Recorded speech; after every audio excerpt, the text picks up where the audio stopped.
they mismanaged. The government mismanaged all the fires that were that burned in Hawaii over the last few years, and the big ones too. And then they have the audacity to turn around and say, well, it was global warming, so we're going to punish all the tourists. They're gonna come there, and they want to come for a night vacation. They want us to see the beach, and they want to have the fresh air off the ocean. It's incredible.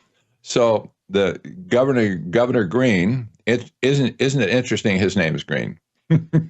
Yeah, exactly.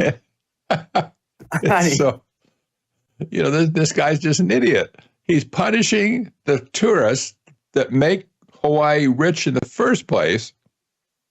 You can't make this stuff up. It's absolutely aggravating. Yeah, and they're adding it on. They're adding it on top of the normal tax you would already pay.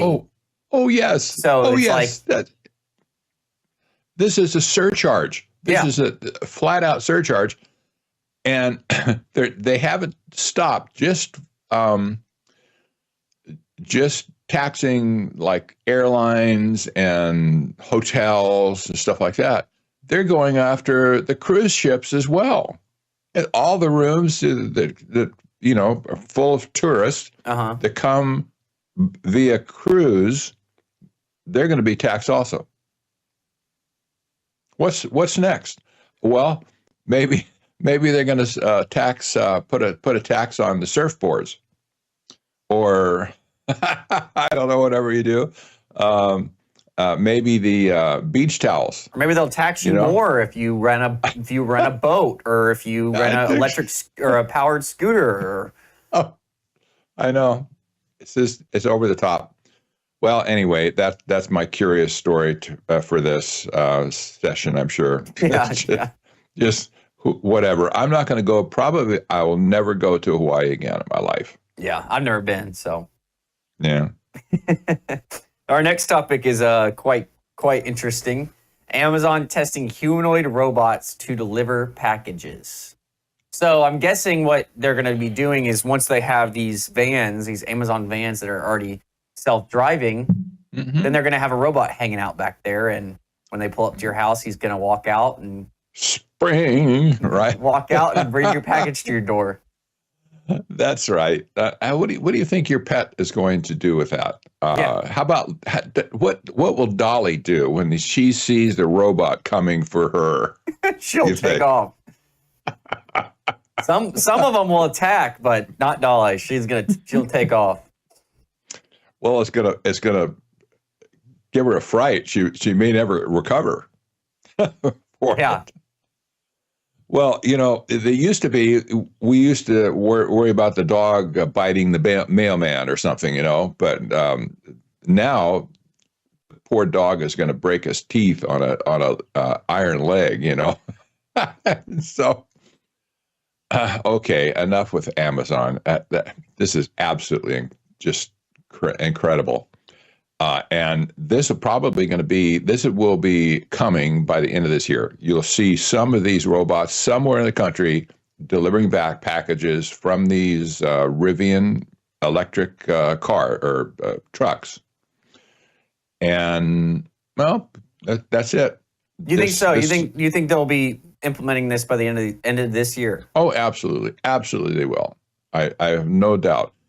If they set up a neighborhood, a fake neighborhood in the San Francisco area to test the robots right now, and they're starting the testing process right now, so they're doing it. And they're having to test the self-driving cars as well, right? I mean, are those already? Well, that's step 2 probably. You'll see at some point, not this year, but you'll see self-driving trucks, the electric trucks probably, who will be equipped with robots, maybe 2 or 3 or 4 robots, each truck to deliver the packages. So to start out, are they going to have someone driving the car or the van? Well, yes, right now they will, but all I'm saying is there will be a time when those, the human drivers will be fired, basically. And if it, Amazon is going to do this because this has been their MO from the get go when they put all the robots in the warehouses, and their warehouses at this point are so automated you just can't believe it. You have to look for some videos on YouTube or whatever to see how these robots interact with each other, how they work. It's absolutely incredible. So the staffing of all their warehouses have gone down steadily to probably, at this point, there's maybe 10% of the original staffing left in these warehouses, maybe less. But the same thing is going to happen on the street, because when they figure out how to make the trucks self-driving, and I'm sure they could do that right now if they wanted to. But the problem is, if you have a self-driving truck, who's going to deliver the packages? Yeah, exactly. That's right. And that's where the robots come in. Exactly. Yep. So, and I mean, there's already self-driving cars out there. I don't know what brand it is. What is the brand that does the Jaguars that are self-driving taxis? I don't remember offhand, but there's so many competitors right now in that space, and they're already in the streets. I mean, they're yes. actually in service. People are paying to get in. Absolutely, self-driving cars. We are saturated here in our area, Tempe, Gilbert, Chandler, Scottsdale. There's Waymo cars all over the place, and you order them up on your app on your phone, and they'll show up. Have you done one? Oh no, I haven't. I'm not so scared of being wrecked in one necessarily, but just on principle at this point, I don't want any part of it. Yeah. I don't trust either. I mean, I've seen videos of the Waymos getting pulled over for driving down the wrong side of the road, and the cop gets to the window and he's like, doesn't even know what to do because there's no one in the seat. It's a problem. Yeah, it's a problem. You're right. Yeah. Well, the bad part is how many jobs it's going to take. I mean, there's so many Amazon delivery drivers. I mean, how many jobs is this actually going to take if they get all the Amazon delivery drivers replaced? At this point, the delivery fleet has always been the minor part of the labor force at Amazon. If you consider that all the people they have, they have the corporate staff. That's going to that'll remain for a while. Mm-hmm. But the warehouses were the things that's where all the people were in the first place. That was a huge staffing issue. But that's been reduced now by probably a factor of 90% due to automation. So all of a sudden, that makes this the force that drives the trucks more important. But that's going to be just decreased over time. And the day that they can figure out how they can do it with robots, it's goodbye people. Yeah. And so you'll see that force will be cut down by 90%. And Amazon, I don't know for sure, but they have to be, if not the one of the number one employers in America, right? Yes, they are. Yeah, and I should do a study just to see what their labor force has done over the last couple of years. Yeah. But my guess is it's been significantly decreased. Oh, I'm sure. And then this isn't going to help. Yeah, exactly. Plus having to have robots come to your door, deliver your package. I just can't wait. I'm going to put up a sign: no robots or robots will be shot on site. How about that? I guess they gave up on the drones because they were going to have drones that were delivering packages, but I haven't heard any more of that. They're going to do that as well. drones can be launched out of the truck. Yeah. So yes, that's going to be there too as well. So. Wow. Well, we're at a break. We have to come back here in just a moment, and we'll be right back.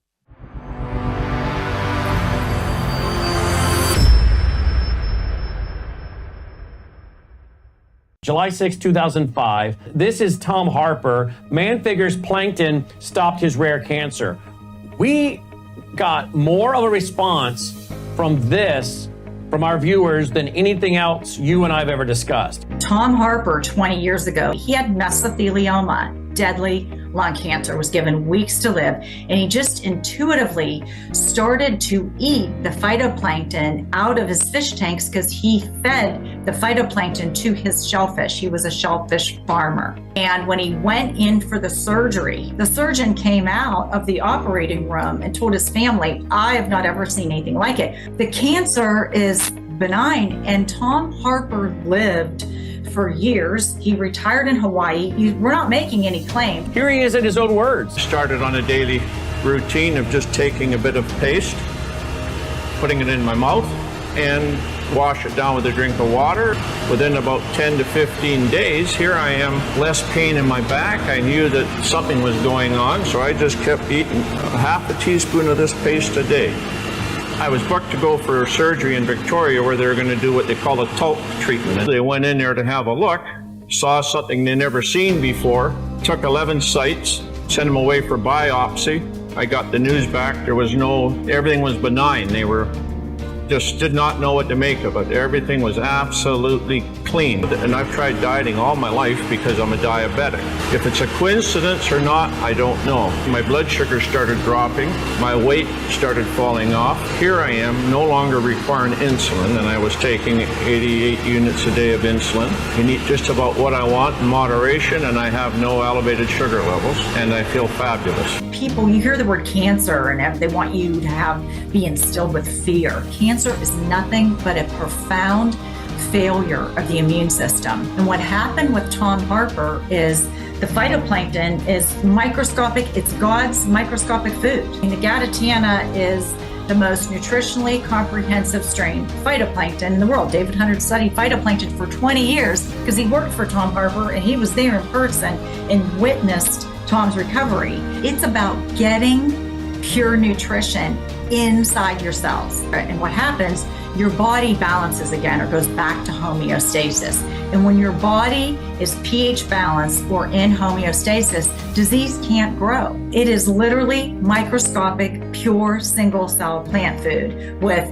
protein and omega-3 fatty acids, omega-6 fatty acids, with amino acids and vitamins and minerals. 1 scoop a day. There's 90 billion plant cells in here just for everyday nutrition and energy and, cognitive support, because this is God's pure nutrition.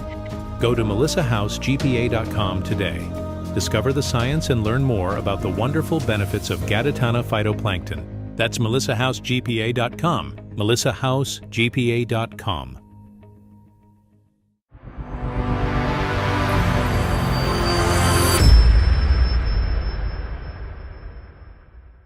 Welcome back from the break. We're going to continue on the robots. As you say, it's the year of the robots. Mark Andreessen, robots to be multi-trillion-dollar industry, biggest in history. You think? Yeah. Well, if people will pay $40,000 for a Tesla or any car at this point, cars are really expensive, but let's just say somebody will pay $40,000 for a car. Do you think they'd pay $20,000 for a robot, a personal robot? I think so. I think they will. Yeah. I think it will. This will be off the charts. You want to be the first person on your block to get the new and improved X2 model of the robot. You can send when it comes time to buy your robots. Remember all the lines that formed around Apple years ago when the new iPhone was released, or there's an a game just system been released just recently. Same thing. People are camping out for the, well, hey, once you get your robot, any robot, at that point, when you wait for the new model to come out, you probably trade the old one out. But that's the last thing you're going to do with it. You're going to send that robot to stand in line for you to get the new model. You think? Yeah. And to your point, I mean, 20,000 people are definitely going to buy this. I mean, I think a lot of people. I mean, I think in 20 years, your neighbors you'll be seeing robots walk to go grab their mail for them and mow their yard or whatever it will do. But I definitely don't think that's a stretch. Yeah. The problem with Mark Andreessen is he's a loon. And I say that with respect for his intellect, for sure. But he's so far off the deep edge. He wants, he's with Elon Musk and Jeff Bezos. He sees the future of humanity in the stars, not on planet Earth. No, we have to go to the heavens. And, this mentality, people should really wake up to understand how strange this mindset is, where humanity is going to be left alone. They figure at this point that the Earth is going to be destroyed somehow, and the future of mankind is in the stars. Well, robots is part of that whole thing at this point. And when he makes this wild accusation, there's going to be billions and billions of robots in the world. Really? Do you think that everybody's going to put up with this? That robots have been taking over everything? And just imagine the scrap heaps that will result from all this destruction of the environment, all the mining, all the crazy resource extraction, and they're going to build all these robots, and probably most of them are going to end up in the junk heap. This is not. He's not thinking beyond his end of his nose. So whatever. This is. Yeah, I mean, and like you've said many times, there's going to be people who stand up and start attacking these robots if they're taking their jobs. And I mean, it's going to be a mess. I wonder when the Teamsters, for instance, or other labor unions rise up. So far, they're not. I haven't seen any labor union leader saying we're out. We're done with robots. Yeah. Replacing humans. I don't know why at this point they haven't said it more than they have. But I can see a mass uprising of labor all around the world against these people. And if Andreessen really thinks that these robots are going to take all our jobs, well, he's got another thing coming, because the people of the world won't put up with that crap. They're just not going to do it. So it's going to be interesting. We have a struggle of the century going on right now. And are they going to build self-defense into these robots to where if they're attacked, they fight back, or what? I mean, I know. You have to figure that the intelligence is going to be pretty significant on these things. Artificial intelligence. That's an oxymoron, but nevertheless, they can be instructed to do things that you would not expect necessarily. But the future is going to be iffy for sure. Yeah, I mean, be dicey. And like the story we covered the other day, I think it was in Thailand with the robo-cops. I mean, if that comes here, I mean, what are they going to do when they get arrested by a robo-cop? are they going to just let them arrest them? I think people are being more prone to fighting RoboCops than they are human cops. The RoboCop that was in that article that we talked about earlier, the big one in Thailand, Yeah. the one that stood like 2 feet taller than all the people in Thailand. That robot is equipped with a net, like a what do you call it? Like a stun gun, but it surrounds you with a net, just cast it over your head, and all these sharp things get into your body where skin is exposed and just shocks you until you're unconscious, essentially. Well, that's a weapon. If you resist that robot, you're done. Yeah. I mean, you'll be on the ground writhing in pain because you got spread with this net that has electrical charge. So yeah, would police forces in America like that kind of stuff? I think so. Yeah. Because they're already clamoring for facial recognition software, even at the defiance of the city council. Yeah. Exactly. So you can see there's going to be a big draw for sure by police. We're entering a time. It's going to be. It feels like it's going to be out of a movie. I mean, it doesn't seem real, but it'll be interesting. That's for sure. I know. I remember that closing scene in the movie The Matrix. I don't think you saw that, but nevertheless, the speech that's given to all the people on the whatever in that society is a rousing speech, and he said they've been fighting the machines for 100 years, right? Uh-huh. And his punchline is, "We are still here." We've been fighting this machine. We're still here. Well, that may be the end of our story in the end. So we're still here, and the machines have not won. Yeah. Completely. Yeah. Yeah. Well, we got 3 minutes to hit the last story. Trump's Palantir-powered surveillance is turning America into a digital prison.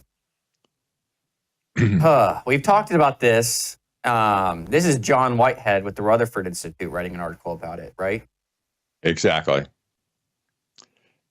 And I wish that John understood technocracy. He's never written about it, but he's danced around it. And he's an astute guy for sure. He's done so much for so many people over his lifetime. He has to have his say, let's say. And at this point, it's unmistakable what is going on with President Trump, with people like Palantir and Musk and all the other tech bros running around Washington, D.C. right now. We have to face the music here. This is kind of his thing here. This article, it struck me. This is one of the longest articles he's ever written. Really? He's obviously steamed at this point. He's very concerned.